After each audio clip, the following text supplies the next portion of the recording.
Sawah. Batam. Ya, kita mulailah. Bismillahirrahmanirrahim. Assalamualaikum warahmatullahi wabarakatuh. Waalaikumsalam warahmatullahi wabarakatuh. Bismillahi wa kafa wassalatu wassalamu ala sayyidinal mustafa Rasulillahi sallallahu alaihi wasallam ahli sidqi wal wafa. Asyhadu an la ilaha illallah wahdahu la syarikalah al malikul a'la wa asyhadu anna sayyidana wa nabiyyana Muhammadan abduhu wa rasuluhu al-mujtaba, amma ba'du. Sebelum kita mulai, mari kita kirimkan Fatihah terlebih dahulu untuk saudara kita, orang tua kita.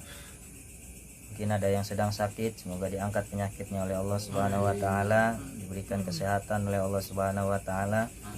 Yang sudah meninggal, semoga kuburnya dilapangkan oleh Allah, dosanya diampuni oleh Allah, dan dijadikan kuburnya raudhah min riyadil jannah, taman daripada taman-taman surga. Dan untuk kita semua, semoga dilancarkan urusan, disehatkan badan, kuatkan iman dan Islamnya, dilancarkan dalam beribadah kepada Allah Subhanahu wa taala dan mendapatkan kebaikan. Dan juga untuk muallif kitab ini, semoga kita mendapatkan manfaat daripada membacanya. Ala hadhihi niyyah wa ala kulli niyyatin shalihah wa ila hadratin nabil mustafa. Al-Fatihah. A'udzu billahi minasyaitonir rajim. Bismillahirrahmanirrahim. Alhamdulillahi rabbil alamin arrahmanir rahim maliki yaumiddin.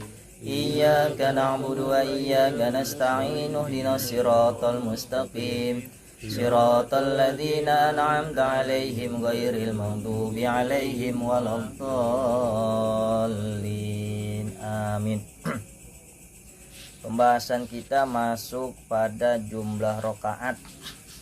Jumlah rakaat, kemudian nanti terkait masalah salah satu rukun daripada rukun sholat, yaitu berdiri. Nah, bagaimana nanti pembahasannya. Kemudian hal-hal yang ditinggalkan atau tertinggal pada saat kita melaksanakan sholat, baik itu sholat fardu ataupun sholat sunnah. Ada yang sunnah kemarin kita bagi menjadi dua, ada sunnah ab'ad, ada sunnah hayat. Sunnah ab'ad itu sunnah yang apabila ditinggalkan harus diganti dengan sujud sahwi. Contohnya itu adalah kunut subuh dan kunut 15 hari terakhir di bulan Ramadan pada saat pelaksanaan sholat witir. Kalau sunnah hayat itu sunnah yang ditinggalkan tapi tidak diganti dengan sujud sahwi. Bismillahirrahmanirrahim. Qala al-muallifu faslun wa raka'atul faraidi sab'atu asyar raka'atan. Fasal bermula suatu fasal, dan jumlah rakaat pada sholat fardu, jumlah rakaat secara keseluruhan sholat fardu yang 5 itu ada sab'atu asyar, ada 17 rakaatan, ada 17 rakaat. Zuhur 4, asar 4, terus maghrib 3, udah berapa tuh? 11 ya. Subuh 2, isya 4, 17. Fiha arba' wa thalathuna sajdatan. Di dalam 17 rakaat ini ya, itu ada 34 kali sujud. Nah, gitu. Jadi ada 34 kali sujud. Arba' wa thalathuna sajdatan. Wa arba'u wa tis'una takbiratan. Dan juga ada 94 kali takbir. Enggak pernah ngitungin ya? Coba aja iseng-iseng dihitung-hitungin lah gitu. Allahu Akbar 1, Allahu Akbar 2 gitu ya. Coba iseng-iseng gitu kalau menghitung. Nah, watis'u tasyahudatin. Ada 9 kali tasyahud ya. Subuh 1 kali ya. Terus sholat zuhur 2 kali ya. sholat asar 2 kali, sholat maghrib 2 kali, sholat isya 2 kali, total 9. Wa asyru taslimatin, ada 10 kali salam. Ya setiap sholat itu kan 2 kali salam. 2 dikali 5 kali sholat jadi 10. Wa mi'atu wa thalathun wa khamsuna tasbihatan, dan ada 153 kali tasbih. Subhanallah, atau kalau dia membaca subhanallah, kalau dia ruku berarti subhana rabbiyal azimi wa bihamdi. Ruku dia sujud membaca subhana rabbiyal a'la wa bihamdi. Nah, itu kalau di total semuanya, totalnya itu ada berapa? 153 kali membaca tasbih. Ya, itu aja kita udah zikir banyak ya. Makanya sholat itu salah satu bentuk zikir kita kepada Allah. Banyak doa, nah itu di sholat adanya. Karena sholat itu secara bahasa juga maknanya ad-doa, doa gitu. Jadi di sholat itu perbanyak doa. Ya, ada biasanya sujud terakhir itu suka dilamain gitu ya. Suka dilamain itu ada doanya tambahan. Tapi doa di situ jangan minta doa untuk kehidupan dunia gitu. Mintanya buat akhirat. Nah, betul. Ya, gitu. Ya, cakep tapi. Nah, kalau untuk dunia mah jangan dipinta. Udah ada porsinya gitu ya. Sudah ada porsinya. Jadi etikanya itu meminta untuk kehidupan akhirat. Sama pas lagi tasyahud akhir sebelum salam itu ada doanya. Ya, doa untuk terhindar daripada fitnah ya. Fitnah al-masih, fitnah dajjal gitu ya. Fitnah kubur ya. Itu minta sebelum salam. Nah, jadi sholat itu isinya doa-doa, tasbih-tasbih, zikir kita kepada Allah. Buktinya di sini dalam 17 rakaat itu ada berapa tadi? 153 kali tasbih. Nah, ini bacaannya secara keseluruhan. Wa jumlatul arkani, dan bermula jumlah rukun-rukun di dalam sholat. Fis sholati, jumlah rukun yang kemarin kita bahas dari takbiratul ihram, terus ada niat ya, ruku dengan tumak nina, i'tidal dengan tumak nina gitu ya. Itu kalau dijumlahkan semuanya, kalau dijumlahkan semua rukun-rukun yang ada itu di dalam sholat ada mi'ah wa sittah wa ishrun, ada 126 rukun selama 17 rakaat itu. Di satu kali rakaat ada berapa rukun, nanti rakaat kedua berapa rukun, dikalikan 17. Nah, itu nanti tinggal dijumlahkan. Pembagiannya gimana? Pembagiannya itu fi subhi, dalam sholat subuh ada thalathuna ruknan, ada 30 rukun sholat, karena 2 rakaat saja, berarti 1 rakaat itu ada kisaran 15 rukun. Wa fil maghribi itnani wa arba'una ruknan, dan di dalam sholat maghrib itu ada 42 rukun.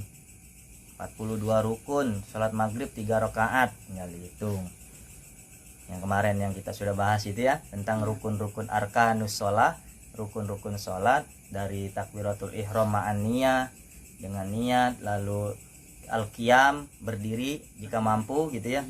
Kemudian ada al-fatihah, ada ruku dengan tumak nina, i'tidal dengan tumak nina, sujud dengan tumak nina gitu, dan seterusnya sampai dengan salam di akhir, salam pertama. Wa fir rubaiyah arba'atun wa khamsuna ruknan, dan dalam sholat yang 4 rakaat, rubaiyah itu sholat yang 4 rakaat, apa aja tuh, ada 3. Sholat zuhur, asar, sama isya. Itu jumlah rukunnya secara keseluruhan ada arba'atun wa khamsuna ruknan, ada 54 rukun yang kita kerjakan dalam setiap sholat yang 4 rakaat. Sholat zuhur ada 54 rukun, sholat asar ada 54 rukun, lalu sholat isya ada 54 rukun. Wa man ajaza 'anil qiyami fil faridoti, dan siapa orang yang tidak mampu untuk berdiri, ya dia nggak sanggup untuk berdiri nih di dalam sholat faridoh, ya dalam sholat fardu, sholat wajib. Kalau dia nggak mampu berdiri, karena salah satu rukun sholat fardu itu adalah berdiri. Kalau dia tidak mampu berdiri, ya sholat jalisan, maka dia sholat secara duduk.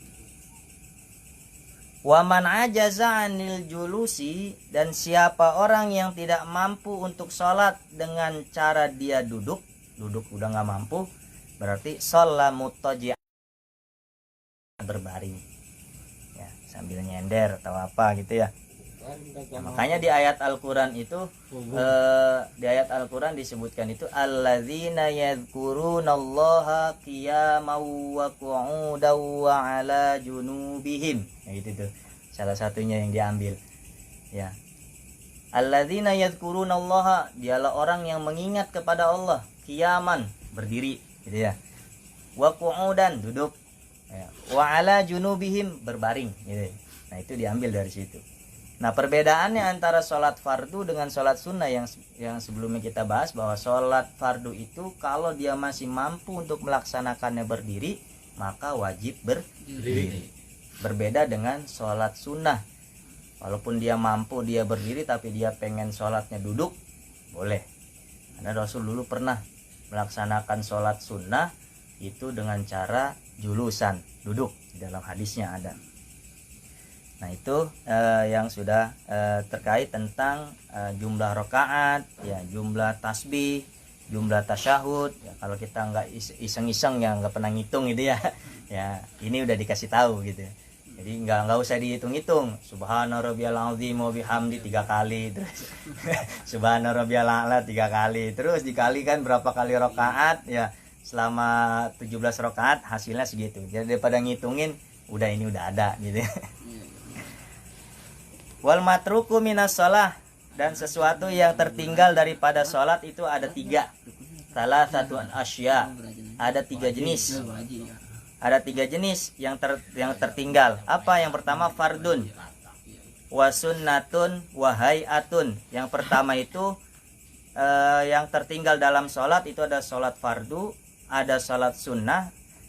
Sholat sunnah di sini adalah yang tertinggal kalau dia sunnahnya sunnah ab'ad gitu ya, yang kemarin kita bahas itu, yang tadi dijelaskan perbedaan antara sunnah ab'ad dengan sunnah hayat wa hayat.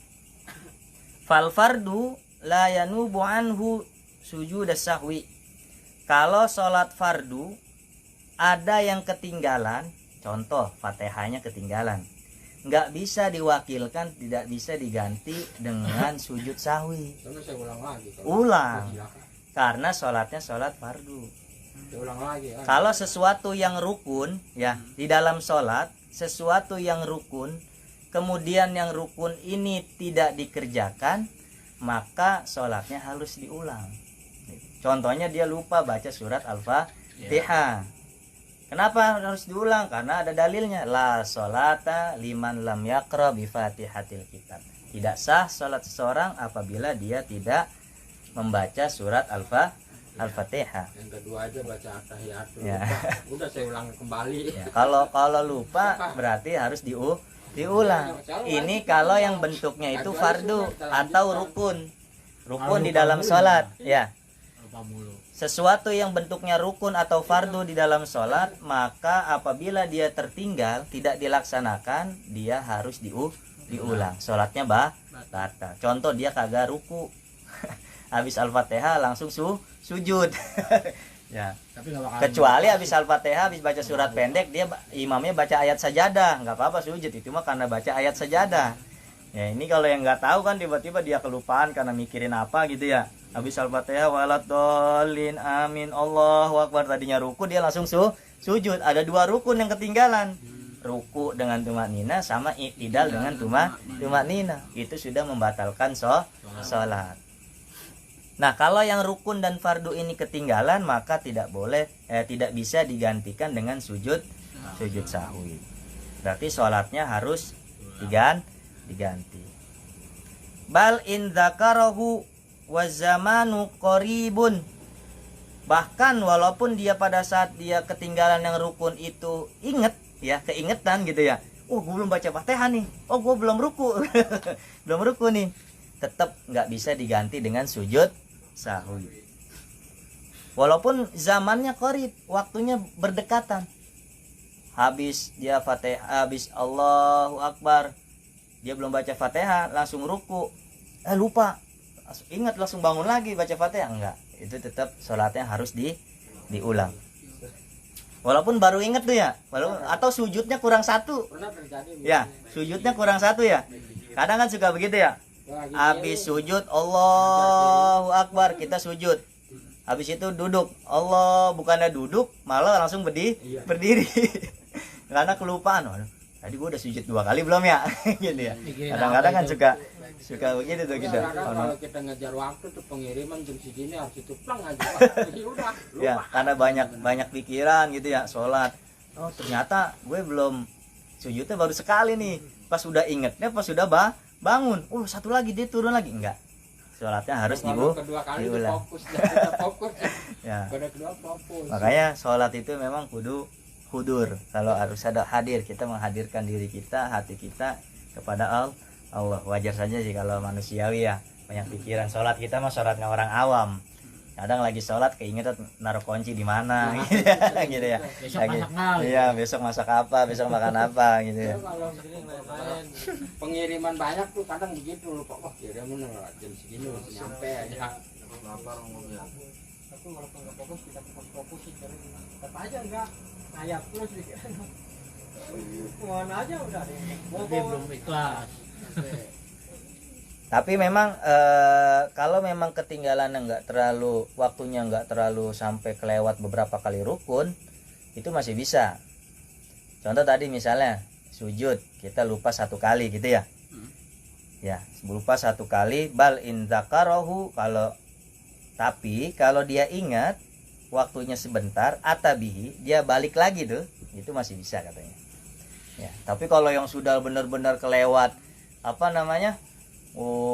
dia habis Al-Fatihah langsung sujud gitu ya. Langsung sujud, terus ingatnya pas lagi duduk di antara 2 sujud udah lama. Apalagi yang ketinggalannya 2 rukun, ya sudah, sholatnya diulang saja lah. Wasajada lisahwi, tapi dia harus diganti dengan sujud sahwi. Kalau memang dia ingatnya itu langsung ingat. Ya. Misalnya dia mau pas lagi Allahu Akbar, karena biasa jadi makmum, dia jadi makmum yang gak baca Fatihah misalnya gitu ya. Walaupun makmum juga wajib membaca Fatihah, tiba-tiba dia baru ingat pas mau ruku, Allah, baru megang dengkul belum ini nih. Oh iya, belum Fatihah, balik lagi. Ya, balik lagi, atabihi wabana alaihi, dia ulangin lagi baca Fatihahnya, maka nanti pas di akhir dia ganti dengan sujud sahwi. Wasunnah gitu ya. Kalau yang ditinggalkannya itu sunnah, la ya'udu ilaiha ba'da talabbus bil fardi, dia tidak diharuskan untuk mengulang kepada sesuatu yang sunnah itu setelah dia mengerjakan yang fardu. Ini adalah sunnah hayat atau sunnah ab'ad. Kalau yang sunnah di sini dibahas tentang sunnah ab'ad ya. Contohnya pada saat kita mau tahiyat awal ya. Tahiyat awal itu masuk kategori sunnah ab'ad yang apabila ditinggalkan dia harus diganti dengan sujud sahwi. Pada saat dia lupa tidak melaksanakan tahiyat awal, lalu dia sudah bangun, dan bangun ini adalah salah satu rukun daripada rukun sholat, dia sudah talabbus, sudah melakukan yang fardu, maka tidak boleh meninggalkan fardu untuk mengerjakan yang sunnah. Ya, tadi kalau kita lupa tahiyat awal, kita sudah keburu bangun, jangan duduk lagi. Kalau duduk lagi malah batal. Kenapa batal? Karena kita meninggalkan yang fardu untuk melaksanakan yang sunnah. Nah, karena ini masuk kategorinya sunnah ab'ad ya, maka diharuskan apa? Lakinnahu yasjudu lisahwi anha, akan tetapi dia harus menggantinya dengan sujud sahwi. Lupa kunut, dalam mazhab Syafi'i kunut masuknya sunnah ab'ad. Sunnah yang apabila ditinggalkan harus diganti dengan sujud sahwi. Lupa kunut nih, ya sudah, nggak usah balik lagi kunut, udah keburu sujud gitu ya, lupa belum kunut, dia bangun lagi gitu ya, bangun lagi, ya aneh gitu ya, udah sujud dia bangun lagi gitu ya, meninggalkan yang rukun untuk melaksanakan yang sunnah, sholatnya batal, harus diulang. Tapi kalau sudah tertinggal itu yang sunnah ab'ad, maka lanjutkan sholatnya, nanti sebelum salam diganti dengan sujud sahwi. Wal hay'atu la ya'udu ilaiha ba'da tarkiha. Dan adapun sunnah hay'at, tadi ada sunnah ab'ad, ada sunnah hay'at. Kalau sunnah ab'ad tadi diganti dengan sujud sahwi apabila ditinggalkan.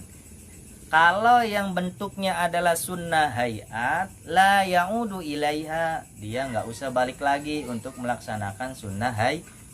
Contoh, lupa membaca surat pendek, ya habis al-fatihah waladdallin amin, dia langsung Allahu akbar, lupa belum baca surat pendek, dia bangun lagi, nggak usah, malah batal.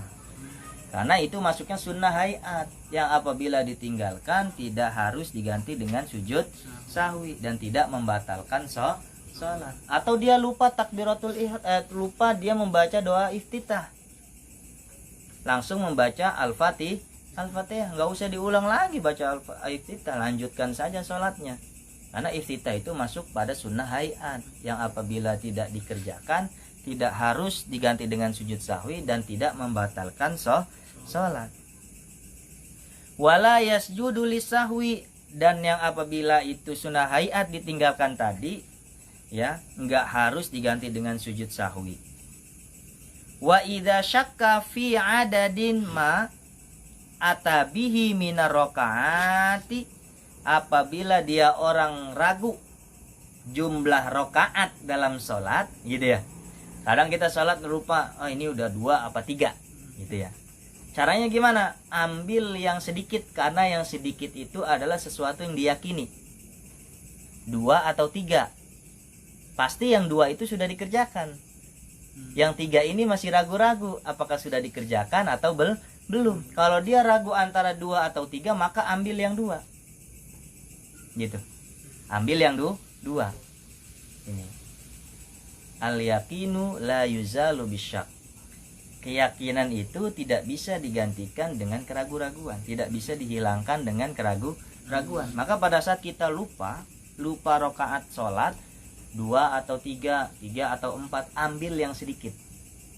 Karena yang sedikit itu pasti bana alal yakin, pasti dia sudah masuk kategori keyakinan kita, pasti udah dikerjain gitu. Iya, kalau ragu-ragu tiap johor kan 4 rakaat ya. Ya, kalau kita ngambil yang 3 bisa jadi. Ya, kalau kita ngambil yang banyak ya bisa jadi belum dikerjakan. Akhirnya kurang 1 rakaat. Kalau kita ngambil yang sedikit walaupun nanti kelebihan 1 rakaat ya jadi masalah. Ya, karena kita lupa pada saat melaksanakan sholat, tapi tetap harus diganti dengan sujud sahwi.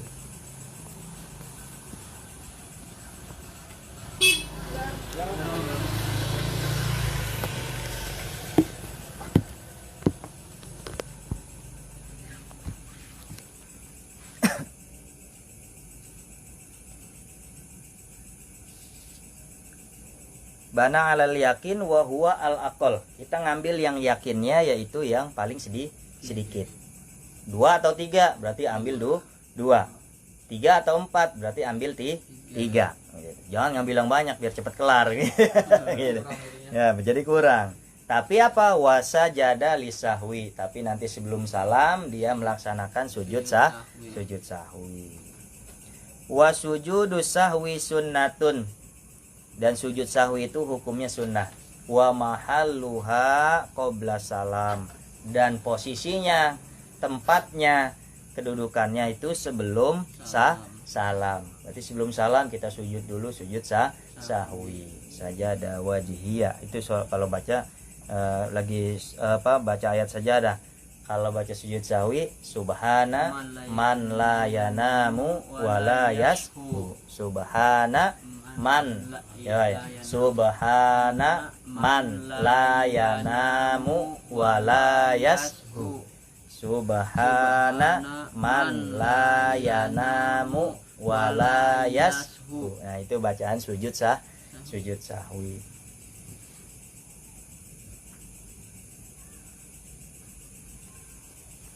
Nah, itu tentang sedikit yang tadi kita bahas, jumlah rakaat sholat, kemudian sesuatu yang ditinggalkan di dalam sholat ada 3. Itu ada yang masuk kategori fardu atau rukun, ada yang masuk kategori sunnah ab'ad ya, yang tadi ditinggalkan harus diganti dengan sujud sahwi. Dan yang ketiga itu masuk kategori sunnah hayat, yang apabila ditinggalkan tidak harus diganti dengan sujud sahwi. Jelas ya? Berarti Pak Ustadz tadi kalau yang tertinggal kayak Al-Fatihah kan kita ulang sholatnya, berarti kita nggak usah sujud sahwi ya? Kalau ingatnya langsung ya, wazamanu qarib, waktu lupanya itu nggak lama ya, tapi nggak mungkin juga ya kalau kelupaan Fatihah ya. Gitu ya. Yang paling sering itu kalau kelupaan sujud, kadang ya, sujudnya cuma sekali kadang. Ya kalau sujudnya masuk lupa, kalau Ya, kalau Fatihah kayaknya soalnya situ sehari-hari kerjanya itu agak ini. Tapi kalau yang misalnya, tapi bisa kalau dia ingat langsung dia ingat ya, wazamanu qaribun, waktunya dekat, nggak lama gitu ya, langsung inget, wah ada yang ketinggalan, ada yang kurang nih gitu ya. Tadi udah mau bangun, sujudnya kurang 1 gitu ya. Sujudnya kurang 1, apalagi dia belum duduk di antara 2 sujud gitu ya. Berarti dia harus mengulangi ke bawah. Tapi nanti di akhir sholat diganti dengan sujud sahwi. Kalau diulang lagi sholatnya dibatalin bisa? Ya boleh aja. Oh boleh. Pilihan. Berarti kalau dibatalin nggak usah sujud sahwi ya? Ya enggak, orang batal. Kalau dibatalin masa sujud sahwi? Iya. Kalau sudah dibatalkan ya sudah ulang lagi sholatnya. Dari nol lagi. Iya. Kalau Fatihahnya dalam hati nggak apa-apa. Maksudnya nggak ada suaranya itu Fatihahnya. Fatihahnya? Dalam hati. Nggak dikeluarkan suara. Iya, makanya kalau Fatihah itu minimal kuping kita ngedengar. Yang penting dengar kuping. Jadi jangan kalau dalam hati kan kayak orang kagak baca ya. Iya, ya, makanya baca Fatihah itu dengar kuping. Ya, kalau kita sholat munfarid berarti minimal kita ada keluar suara. Gitu. Kedengaran kuping kita. Iya. Jangan teriak-teriak, jangan. Kalau Bismillahirrahmanirrahim. itu boleh nggak Ustadz tapi? Ya kalau sholat maghrib bisa sih. Kalau sendiri nggak apa-apa buat. Cuma posisinya akan mengganggu orang lain atau tidak. Iya. Contoh begini, karena mengizharkan suara atau mengeluarkan suara pada waktunya atau mensirkan suara pada waktunya itu masuk kategori sunnah. Mau dijaharkan boleh, mau tidak dijaharkan tidak jadi masalah. Soalnya kadang saya Ustadz kalau sholat di rumah sendiri saya nggak teriak, kelas gitu. Saya agak kencang soalnya kan ada anak biar dia dengar gitu. Iya, nggak jadi masalah kalau dia sholat yang memang pada waktunya dia harus dijaharkan, harus dijelaskan suaranya. Maghrib, isya, subuh gitu ya.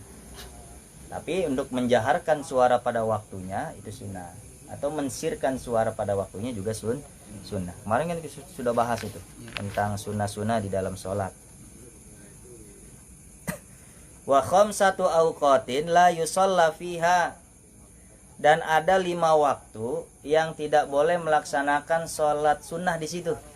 Ya, jadi ada 5 waktu nih, 5 waktu yang kita nggak boleh melaksanakan sholat sunnah. Ya, tukrohu, makruh hukumnya melaksanakan sholat sunnah. Bahkan ada yang tahrim, ada yang haram. Dalam kitab Raudhah itu ada yang mengatakan Imam Nawawi 5 waktu ini masuk kategori haram untuk melaksanakan sholat sunnah. Jadi nggak ada sholat. Khamsatu awqatin la yusalla fiha illa sholatan laha sababun, kecuali sholat-sholat yang memang ada sebab-sebab tertentu. Apa aja 5 waktu itu? Ba'da sholati subhi, habis sholat subuh itu udah nggak ada sholat sunnah. Makanya nggak ada ba'diyah subuh gitu ya. Kecuali sudah masuk waktu fajar. Ya, kalau sudah masuk waktu fajar berarti waktu sholat subuhnya sudah habis. Nah, dia boleh untuk melaksanakan sholat sunnah. Ya, sholat sunnah duha, Atau kalau yang ngaji itu biasanya saya kalau ngaji, selesai ngaji habis ba'da subuh, itu dalam suatu hadis itu habis sholat subuh lalu kita ngaji nggak tidur sampai pagi lah, selesai sholat selesai ngaji biasanya kita sholat sunnah. Biasanya kita sholat sunnah. Kalau saya biasa ngaji di pondok, setiap ba'da subuh setelah ngaji sama kiai itu sampai 6:30. Setelah 6:30 kita sholat sunnah.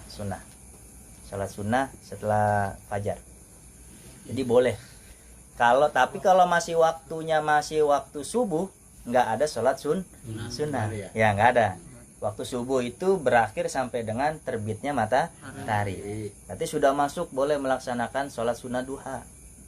Gitu. Boleh melaksanakan sholat sunnah duha. Misalnya terbitnya matahari udah kelihatan jam 6:30 atau jam 7, mungkin 6:30 masih kepagian. Dan walaupun 6:30 pun sudah atau jam 6 itu sudah mulai kelihatan matahari gitu ya. Kalau sudah kelihatan mulai terbit fajar, berarti kita sudah bisa boleh melaksanakan sholat sunnah. Hatta tatlu asyamsi. Nah ini ya, sholatu subhi hatta tatlu asyamsu. Setelah sholat subuh sampai terbitnya matahari.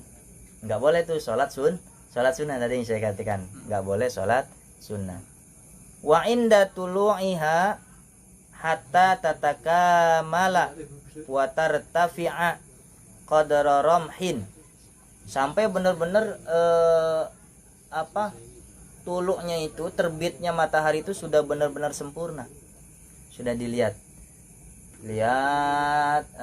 waktunya sudah masuk. Wa inda tulu'iha hatta tatakamala wa tartafi'a qadra ramhin. Ini waktu sebelum sholat zuhur. Kalau sudah habis waktu duha gitu ya, misalnya sampai jam 11, sampai masuknya waktu zuhur itu tidak ada sholat sunnah. Sampai benar-benar terbitnya matahari ada di atas qadra ramhin, udah benar-benar tegak lah begitu ya. Oh, berarti sebelum sholat zuhur nggak boleh sholat sunnah? Nggak ada sholat sunnah lagi. Duha batasnya jam berapa, Ustaz? Ya misalnya jam 11 lah gitu, atau jam 10:30 atau jam 11. Wa idza istawat hatta nuzula ba'da sholatil asri. Nah itu sah.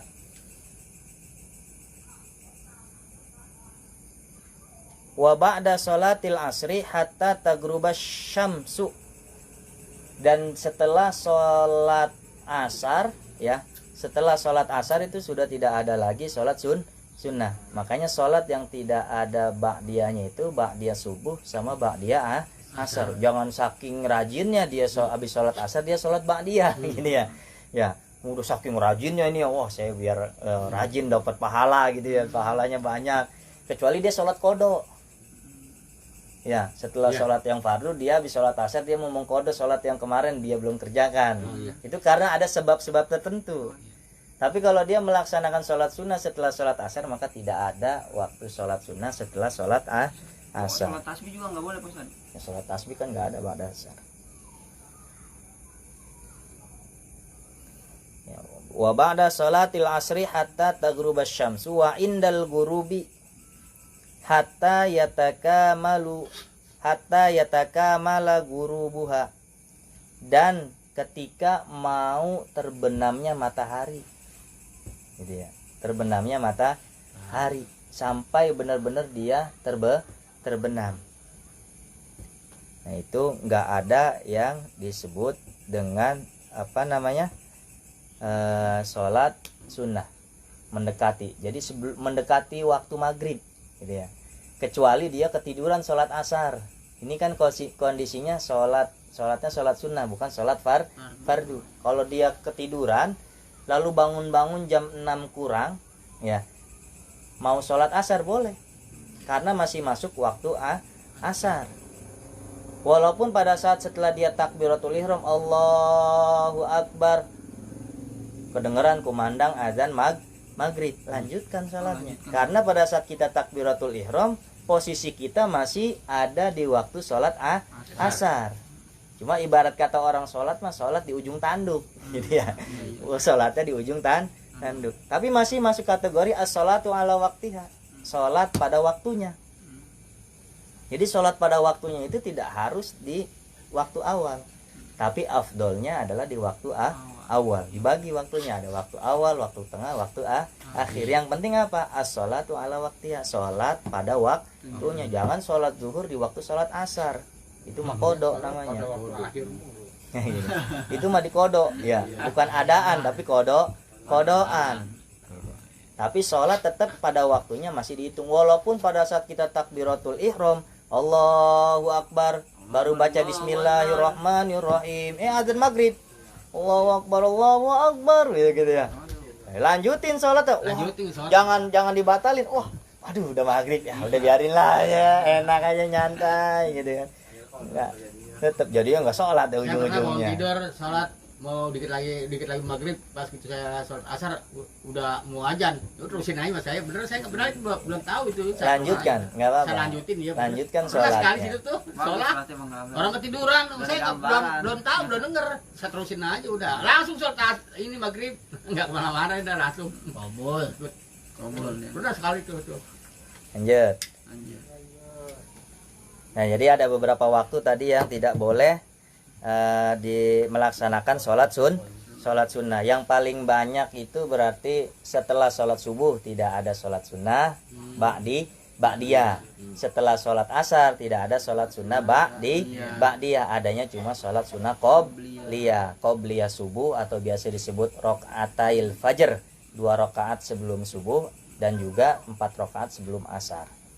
Nanti itu kemarin kita sudah bahas tuh tentang sholat yang qobliyah dan ba'diyah, sholat maktubah, sholat yang sebelumnya kita bahas tentang sholat sunnah yang memang mengikuti di sholat fardu, kayak zuhur, sebelum zuhur 4 rakaat gitu ya, setelah zuhur 4 rakaat, sebelum maghrib, sebelum isya gitu.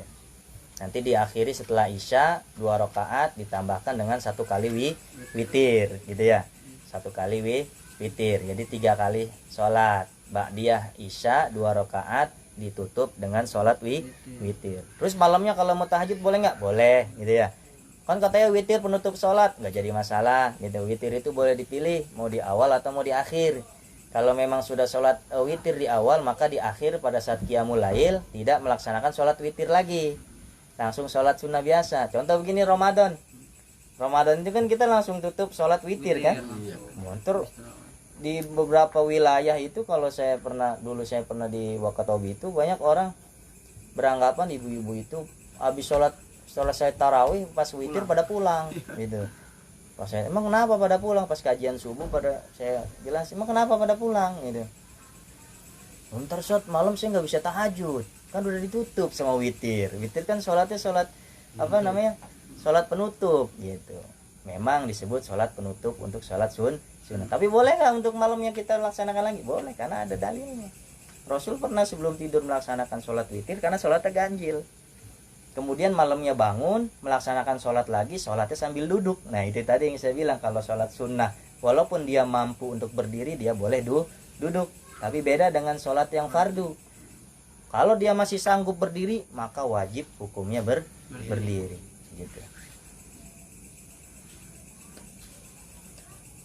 Lanjut, faslun wa sholatul jamaati sunnatun muakkadatun. Hukum sholat jamaah itu adalah sunnah muakkad. Jadi dianjurkan mendekati wajib. Kalau memang dia itu sanggup dekat dengan masjid gitu, misalnya berdekatan tempelan, maka sholat di masjid lebih baik. Dulu itu kalau orang kamu sholat di masjid, rumahnya dibakar-bakarin gitu ya, dibakar-bakarin. Lu sholat orang masjid setempelan rumah, tapi kalau sholat ke masjid. Walaupun hadisnya agak lemah gitu ya, tapi bisa dijadikan motivasi untuk sholat berjamaah. Walaupun jamaah di rumah misalnya gitu, sama istri, sama anak gitu, tidak jadi masalah. Boleh ya? Boleh. Gitu. Sholat. Kalau memang masih lebih dekat, lebih afdolnya laki-laki ke masjid. Tapi kalau memang masjidnya misalnya jauh gitu ya, masalah jauh, kita mimpin istilahnya maklumin ya, mimpin sholat jamaahnya di di rumah. Ya, Wa alal ma'mumi an yanwiya al-i'timama dunal imami. Mana saya bilang, kalau kita sholat berjamaah, maka si makmum ini wajib dia niat dengan mengucapkan makmuman. Contoh, usolli fardhu zuhri arba'a raka'atin mustaqbilal kiblati makmuman lillahi ta'ala. Bagi seorang makmum dia wajib mengucapkan makmuman, tapi tidak bagi si imam. Karena imam itu tidak disyaratkan dalam niatnya mengucapkan imaman, gitu ya. Ini dalam kaidah usul fikihnya ada. Kenapa harus begitu ya? Karena makmum harus jelas. Dia posisinya jadi makmum apa munfarid atau jadi imam. Kalau imam mah nggak harus dia niat imaman. Contoh yang pernah saya kasih tahu, niat yang paling simple gitu ya. Usolli fardhu zuhri makmuman lillahi ta'ala. Itu niat yang paling simple. Kalau ngambil rukun niatnya saja ya. Solinya sudah ada, kita mau sholat. Ta'innya ada sholatnya, sholat apa? Fardhu zuhri. Kita mau jadi imam, menjadi makmum atau sholat sendiri. Kalau makmum berarti wajib mengucapkan makmuman. Maka harus ada niat al-i'timam. Al-i'timam itu kita meniatkan diri kita ya, menjadi makmum. Makanya jadi makmum itu harus niatnya makmuman. Tapi kalau imam tidak harus niat imaman, gitu ya. Misalnya saya jadi imam, saya nggak harus niat sholat saya usolli fardhal maghribi imaman, nggak harus. Tapi kalau saya mau langsung niat usolli fardhal maghribi lillahi ta'ala boleh. Karena mengucapkan rakaat sholat dan mengucapkan mustaqbilal kiblah itu tidak disyaratkan di dalam niat. Kalau kita mau ngambil rukun-rukun niatnya saja. Berarti cukup dengan kita niatnya, kalau mau yang simpel pas takbiratul ihram, Allah, biar nggak panjang-panjang gitu ya. Allah, dalam hati kita mengucap usolli fardhu zuhri makmuman lillahi ta'ala gitu ya. Dalam hati. Karena niat itu adanya di dalam hati. Adapun talaffuzun niyah qabla shalah, melafalkan niat sebelum sholat itu sunnah. Kalau orang-orang NU biasanya sebelum sholat itu suka ngucapin sebelum sholat nih, sholatu jami'ah rahimakumullah gitu ya. Kalau masih gitu ya. Lalu si imam sebelum sholat suka dikencengin suaranya dikit. Usolli fardhu zuhri, usolli fardhal maghribi sebelum sholat. Habis itu baru dia takbiratul ihram. Itu bukan niat. Ya. Pelafalan niat saja. Bukan niat pada saat sholat. Niat pada saat sholat itu muqtarinan, berbarengan dengan kita takbiratul ihram. Pada saat takbiratul ihram Allah. Nah, disitulah posisi niat. Makanya takbiratul ihram ma'an niyah. Takbiratul ihram berbarengan dengan niat. Nah, tadi kalau makmum pada saat niat dia wajib mengucapkan makmuman. Tapi untuk si imam, bukan si imam itu bukan ya. Ya bukan. Kalau dia mau jadi imam tidak wajib pada niatnya dia mengucapkan imaman.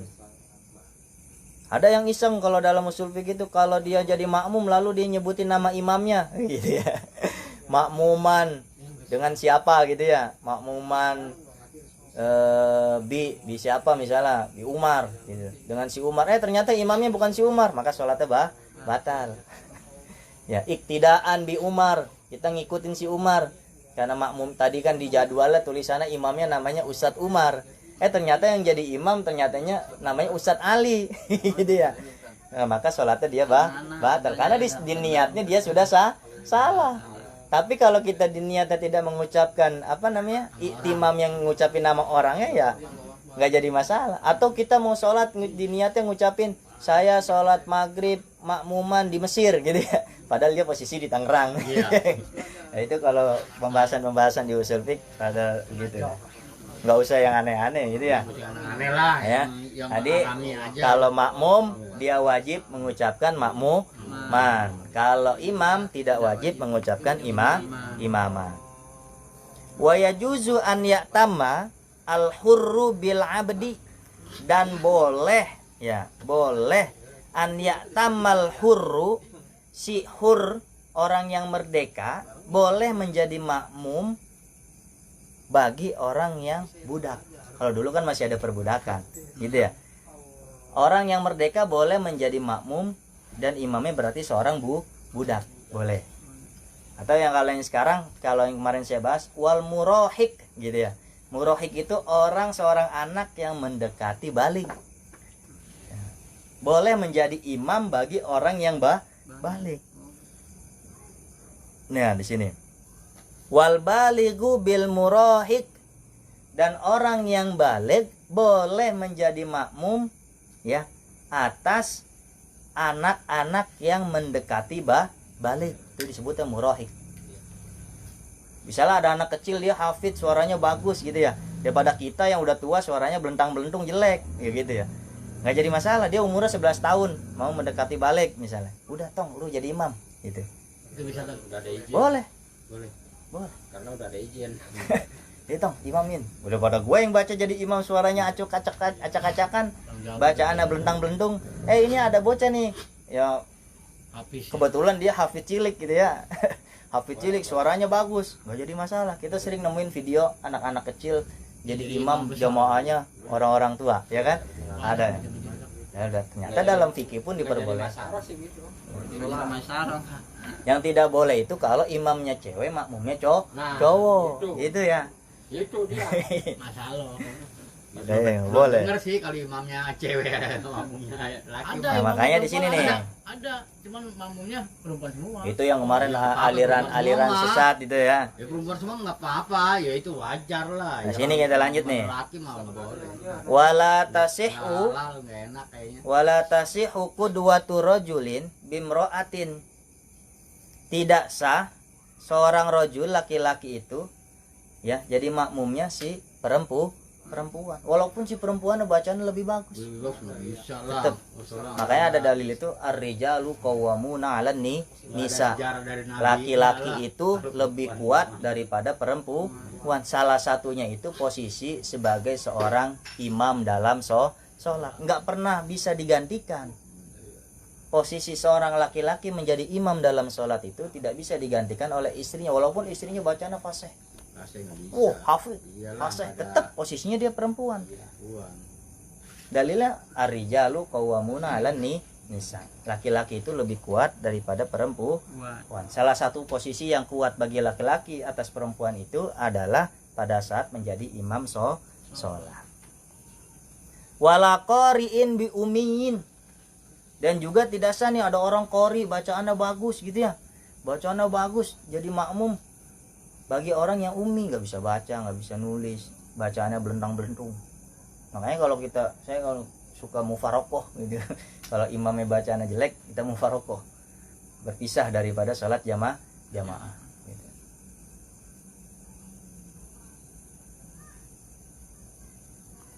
Wa ayyu maudi'in shalla fil masjid bi shalatil imami fihi wa huwa alimun bi sholatihi ajza'ahu. Nah ini posisinya sama kayak gimana kalau kita sholat sapnya agak renggang gitu ya. Sapnya agak renggang, kemarin kan dibahas ini social distancing gitu ya. Enggak boleh orang kita disuruhnya sufu vakum fa inna taswiyata sufu minta mami sholat gitu ya. Sholat luruskan sapnya gitu. Karena rapat dan lurusnya sap itu bagian daripada kesempurnaan sholat. Nah, tapi di sini dibahas ternyata kalau jadi makmum itu yang penting kita tahu alimun, kita tahu si imam lagi ngapain. Itu. Ada yang sampai fatwa itu, ya walaupun kita ngedengarnya cuma pakai speaker, cuma kita tahu tuh si imam ngapain gitu ya. Kalau dulu yang penting kelihatan tuh si imam. Imamnya kelihatan. Oh kalau dia ruku kita kelihatan ruku. Oh kalau dia sujud kita kelihatan sujud. Nah, itu. Pada saat sholat berjamaah kita harus pada posisi yang seperti itu. Kita tahu kondisi si imam lagi ngapain. Kayak dengan speaker sekarang ya. Karena ada pembahasan itu kalau tentang speaker, Oh, berarti kalau sholat di luar, ya kalau walaupun sholatnya di luar, tapi dia tahu alimun bi sholatil imam, dia tahu tentang gerakan sholat si imam, masih boleh ke sholat jamaah. Tapi tidak dapat fadilah sholat jamaah. Sholat jamaahnya boleh nggak? Boleh, tapi tidak mendapatkan fadilah sholat jamaah. Makanya kemarin kita bahas, kalau kita sholat satu sab kita doang sendiri, ya itu kita kudu tarik orang yang di depan. Faliyad bad akhahu ila janbi, tarik itu saudaranya ke sampingnya, temenin gua sholat di sini, gitu. Biar dapat keutamaan sholat berjamaah. Karena satu sab itu minimal harus 2 orang. Biar kita mendapatkan keutamaan sholat berjamaah. Makanya kalau nanti kita terakhir datang di sab, lalu di sab kita sendirian doang, tarik aja orang di depan, temenin gua. Tapi jangan ngomong. Ya kalau orang yang kagak ngerti mah ditarik dulu. Apaan sih lu narik gua? Tapi kalau orang yang ngerti pasti tarik, dia paham. Oh ternyata si yang di belakang ini dia sendirian, gitu. Perlu ditemenin biar dapat fadilah sholat berjamaah. Bisa ditarik apa dicolek doang? Ya ditarik. Ya dicolek mah dia nggak mungkin nengok doang. Enggak, maksudnya biar takutnya posisinya pas saya yang di depan, jadi paham. Selisih selangkah gimana? Ini tarik juga apa-apa. Iya, ajak aja di samping kita aja. 1 meteran dah ya. Ya, satu sap itu kan nggak jauh lah. Jangan juga dikelepak. Posisinya paling 2 langkah. Kalau paling jauh juga paling jauh tuh 2 langkah. Karena bahasa hadis itu kalau kamu sholat satu sap itu sendirian, gitu ya, maka tarik saudara. Ya. Walaupun dia ada di depan, bahasanya itu tarik. Tarik ya. Ya, tarik ke samping kamu. Ila janbi. Faliyad bat akhahu ila janbi. Tarik saudaranya ke sampingnya, biar yang sendirian tadi di saf itu mendapatkan keutamaan sholat berjamaah.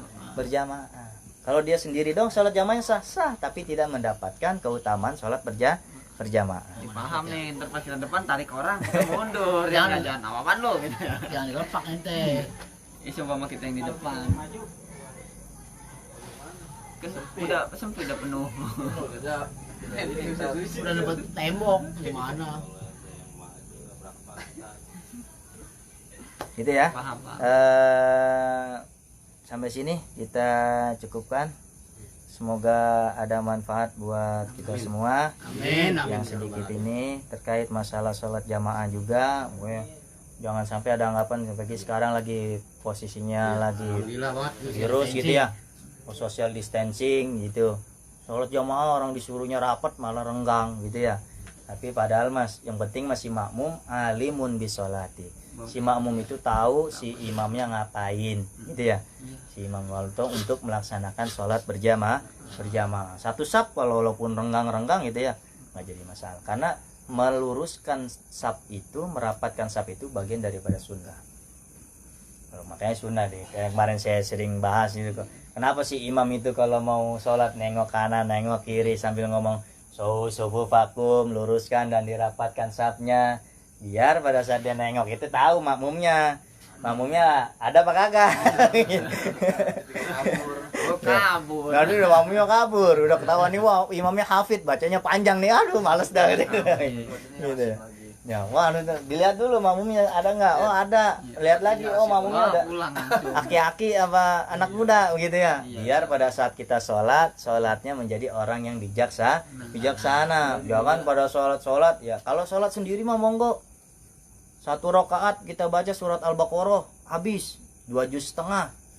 Rakaat kedua dilanjutkan surat Ali Imran habis gitu ya. Kagak jadi masalah kalau sholatnya sendiri.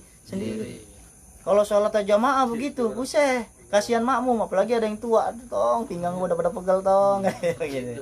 Oke, bisa ya, jangankan yang tua, yang muda aja, ya, kabur. Coba sholat taraweh kita, sholat taraweh kalau udah kelamaan dikit aja, udah gampang bawaannya.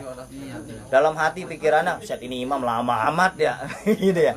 Itu nih sholat taraweh itu sholat sunnah. Iya. Tapi sekarang lama banget itu. Ya, saya pengalaman nih. Saya pengalaman pada saat sholat taraweh satu kali sholat itu satu malam itu 1 juz kan lumayan lama ya. Karena satu kali baca itu satu muka di Al-Quran itu kan lumayan lama. Akhirnya kita nungguin dulu si imam kalau udah mau dikit lagi mau habis bacaan Qurannya baru berdiri baru baca Fatihah. Ya akhirnya kecapean, pegel juga, kelamaan karena nggak biasa gitu ya. Udah akhirnya bikin jamaah sendiri dia nyari yang lebih cepat gitu ya. Salat sunnah sih lama-lama gitu kan. Tapi bagus ya. Kalau memang sudah menjadi kebiasaan di suatu tempat, maka harus dilestarikan kebiasaan itu. Contoh misalnya di Al-Azham setiap malam 1 juz misalnya. Ya sudah gitu. Terus kalau sholat di Al-Azham enggak jam 9 bisa baru selesai. Kalau sholat tarawih, makanya kadang banyak yang cuma ngambil 4 kali sholat gitu ya. Di Al-Azham. Habis itu dia witir sendiri gitu. Banyak karena di Al-Azham biasanya sih yang saya tahu itu segitu. Apakah 1 juz ataupun tidak saya nggak tahu. Misalnya dia kan harusnya 23, kita ngambil 4 terus witir sendiri nggak? Ya witir sendiri karena nggak kuat gitu ya. Udah ngikut 4 aja lah gitu ya. Ya kalau di Masjidil Haram, Masjid Nabawi ya gitu 1 juz. Biasanya ngabisin 1 juz ini setengah juz aja. Iya, setengah juz. Saya di pondok juga dulu sholatnya 1 kali malam itu ya 1 juz. 1 juz loh. Makanya udah kelamaan, udah kecapean gitu ya. Akhirnya kita bikin jamaah sendiri. Ya yang imamnya yang hafid. Ya kalau yang imamnya kagak hafid ya susah gitu ya. Dua bacanya udah kabur. Bukan yang bacanya al-hakumut kulhu wal asri kulhu wailun kulhu alam taro kulhu liilafi kulhu, bukan. Ya bacanya tetap itu tadi 1 rakaat 1 muka, rakaat kedua 1 muka lagi. Biasanya di depan ada Al-Qur'an. Al-Qur'an gede gitu biasanya. Itu Takut sih. Itu jadi perdebatan. Boleh nggak? Ada yang mengatakan boleh gitu ya. Yang penting jangan buka-buka Quran lagi sholat. Ya, kalau lebih daripada gerakan-gerakan karena dia itu kan lebih dari 3 kali gerakan makanya membatalkan sholat. Kurang megang doang sih gitu kan. Kita megang doang begini. Karena sedekap ini juga nggak menjadi rukun. Mazhab Maliki itu nggak sedekap begitu, lurus aja. Bahkan nggak ada yang takbiratul ihram. Ada yang nggak takbiratul ihram, langsung aja Allahu Akbar, udah gini aja. Jadi nggak usah memperdebatkan sesuatu yang tidak harus diperdebatkan. Karena dari dulunya udah didebatin. Kita nggak usah debat-debatin lagi, makin puyang aja. Ikutin aja yang sudah ada. Daripada pusing-pusing, ya daripada pusing-pusing ya udah ikutin aja yang sudah ada.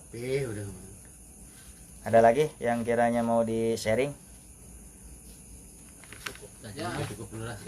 Kalau cukup kita tutup dengan doa. Semoga malam hari ini bermanfaat untuk kita semua. Amin. Al-Fatihah. A'udzubillahi minasyaitonirrajim. Bismillahirrahmanirrahim. Alhamdulillahirabbil alamin arrahmanirrahim maliki yaumiddin. Iyyaka na'budu wa iyyaka nasta'in. Ihdinas siratal mustaqim. Siratal ladzina an'amta 'alaihim ghairil maghdubi 'alaihim waladdallin. Amin. Kita tutup dengan kafaratul majalis. Subhanakallahumma wa bihamdika asyhadu an la ilaha illa anta astaghfiruka wa atubu ilaik. Kurang lebihnya mohon maaf. Wallahul muwaffiq ila aqwamit thoriq. Wassalamualaikum warahmatullahi wabarakatuh. Waalaikumsalam.